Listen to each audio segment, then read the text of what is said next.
dialogue. Well, thank you, Mr. Speaker. It's a pleasure to rise and to speak to C10. What this bill does is it creates a new agent of Parliament, a commissioner for modern treaty implementation.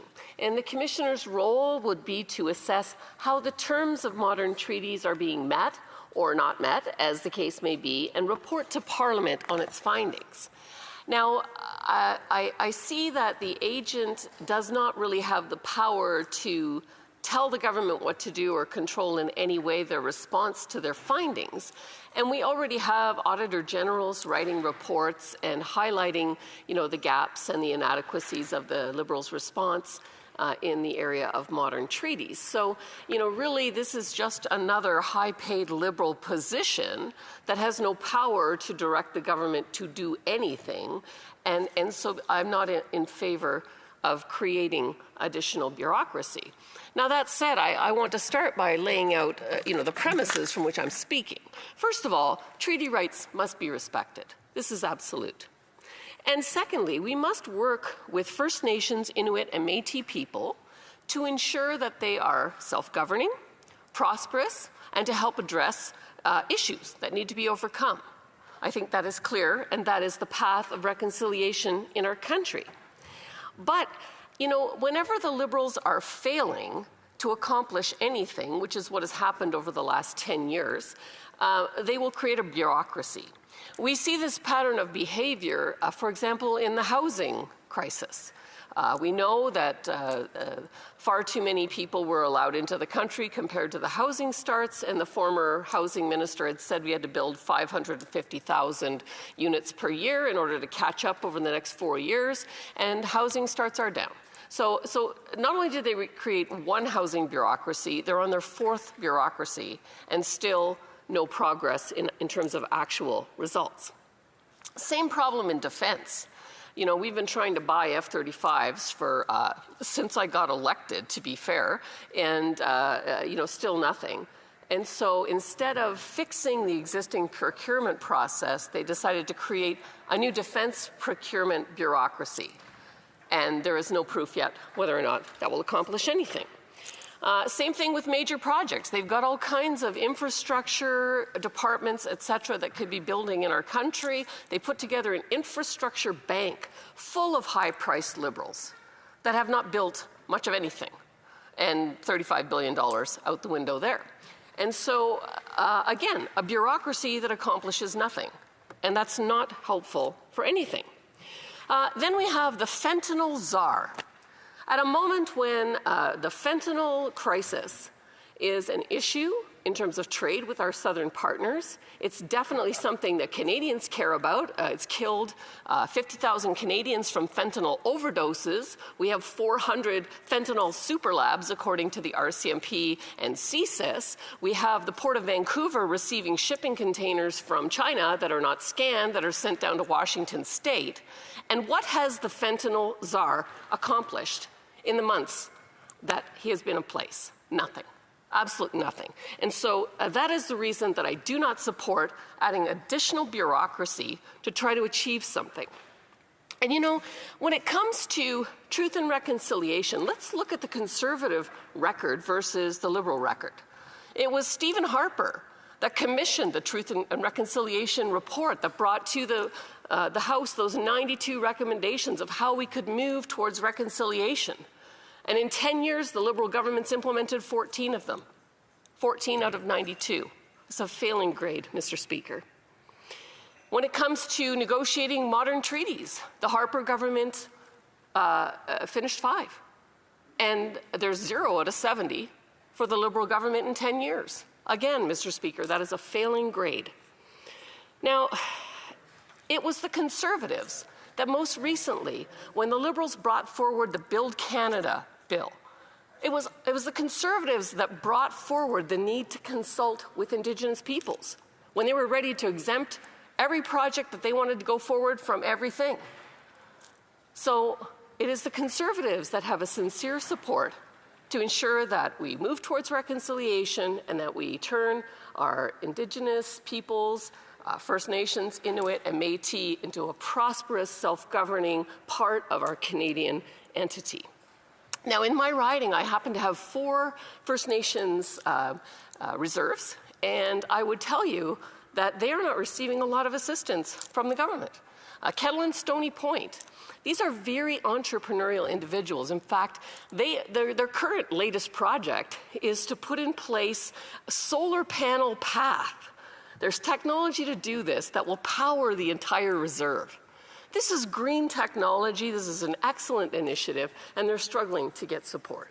And then we can talk about the Walpole Island folks. Bekeshwanong, which is the name that was added to the riding, they have the only ferry to the U.S. in my riding.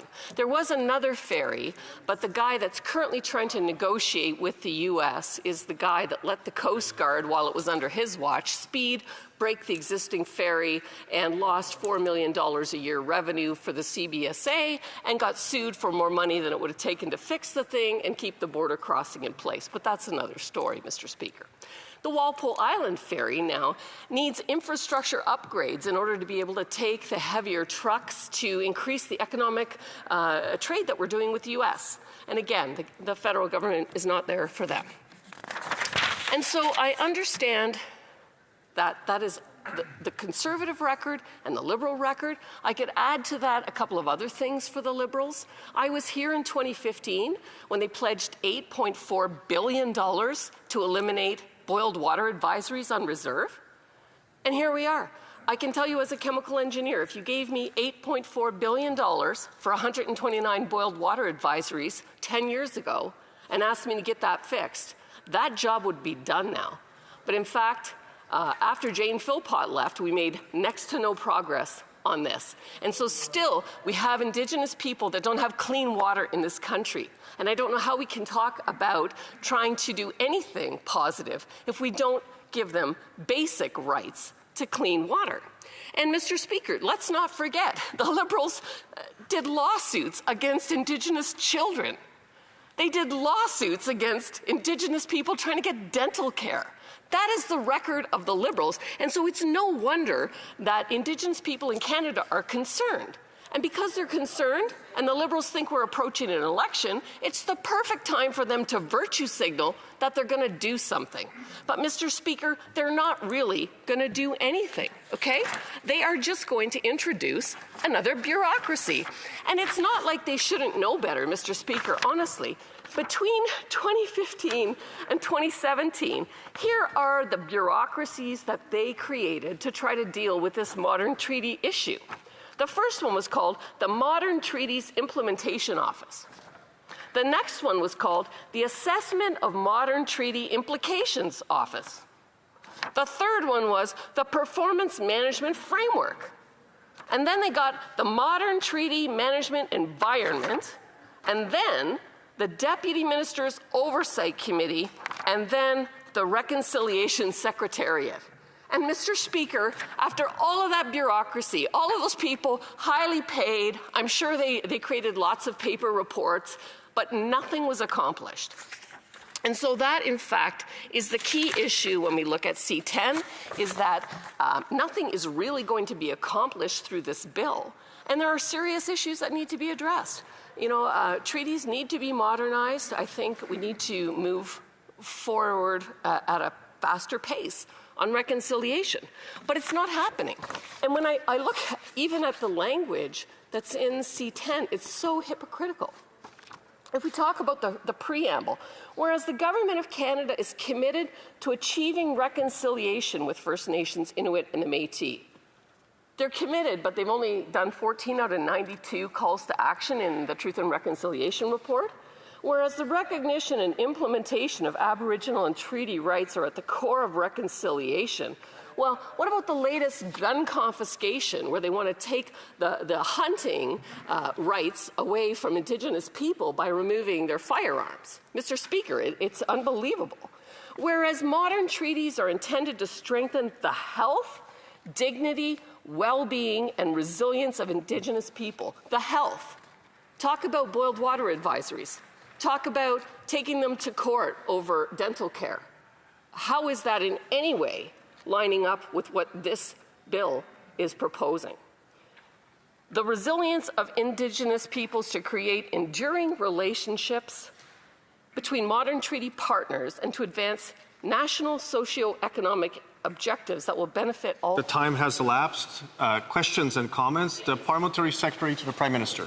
Thank you, Mr. Speaker. I'd like to thank my honourable colleague for her remarks here today. I will say, notwithstanding, I think we can all agree as parliamentarians that there's better ways we can find efficiency within the civil service. When I talk to Indigenous communities across this country, they noticed a marked difference from the Liberal government about how we approach the issues, how we've invested in these solutions versus where the Conservative Party was 10 years ago when they were in government. So there's more work to be done. But what I really picked up on is the member talked about energy and clean energy on reserve. And I found it refreshing because I have not heard much from the Conservative opposition benches about climate change, about doing things to actually reduce emissions. And I'm curious if she could opine a little bit on her view. We haven't heard a lot about what the Conservative Party would do on environment. I heard something about supporting, is the position that the Conservatives should spend more money than the government is currently on renewable energy? What is their position? The Honourable Member for Sarnia, Lambton, Bickershrenog. Well, thank you, Mr. Speaker, and thank you to the members opposite for that question, because the Conservative Party has a great plan that will not just help reduce the global footprint by providing LNG, small modular nuclear reactors to supplant coal and heavy oils in China, India, and the emerging world, but also here at home to support green technology and to make Canada a leader in that we could export that and create jobs here in Canada. So certainly, I don't believe in subsidizing something that is not sustainable, but I absolutely believe that there are green energies that are going to be effective. And the one I talked about is one where the cost of the project is a very few $1 million, and it is actually sustainable to provide all the energy for the reserve, which costs, nearly $1 million a year. So this project has a payoff time that's very short, and that's the way we should go. Thank you, Mr. Speaker. Questions and comments. The Honourable Member for Joliette. Thank you, Mr. Speaker. I'd like to thank my honourable colleague for her speech. The role of the Commissioner, well, there's no coercive authority, like she said. If modern treaties are not respected, the power is just limited to auditing and doing performance audits.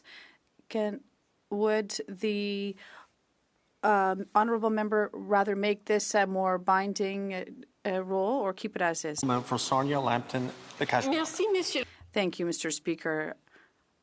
I'd like to thank the member for his question. Absolutely.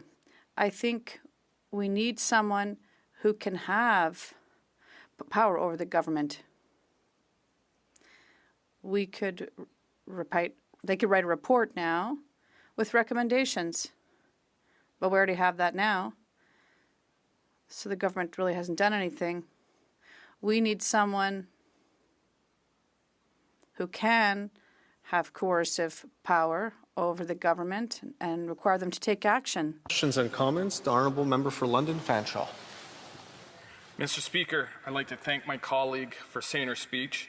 Earlier today, our colleague from Haliburton, Karawatha Lakes mentioned that Conservatives support modern treaties. Bill C-10 will establish an independent commissioner in office. May my colleague from Sarnia Lambton, Bickershrenog, please expand on if the commissioner will help resolve disputes over treaty interpretation. Thank you. Honourable Member for Sarnia Lambton, Bickershrenog. Thank you, Mr. Speaker, and thank you to my colleague for that question. The reality is this is an agent of Parliament, not an officer of Parliament. This person has no power to do anything other than write reports to the government, which the government has already shown that they're not going to act on. So certainly I'm sure this individual, whatever high-paid Liberal friend they choose, will have some expertise in modern treaties. But at the end of the day, the recommendations that come forward, I have no more confidence that they will be followed than any of the Auditor General and the officers of Parliament that have previously made recommendations that have not been acted on by the government. Thank you, Mr. Speaker. Questions and comments. You have time for a short, courte question. Le député de la Pointe. The Honourable Member for La Pointe-à-L'Île. My colleague said that she would agree to amend this legislation so that this commissioner position would have more coercive power. Could she give an example of what this could look like? Sarnia. The Honourable Member for Sarnia Lambton. Quick answer, please. If this position has no power over the government, then it's just created bureaucracy. if this person is actually able to force the government to take action or to act on the government's behalf to actually close the treaties and get agreement on the 70 that are still outstanding, I think that would be progress. I have to interrupt, and the member's time has elapsed.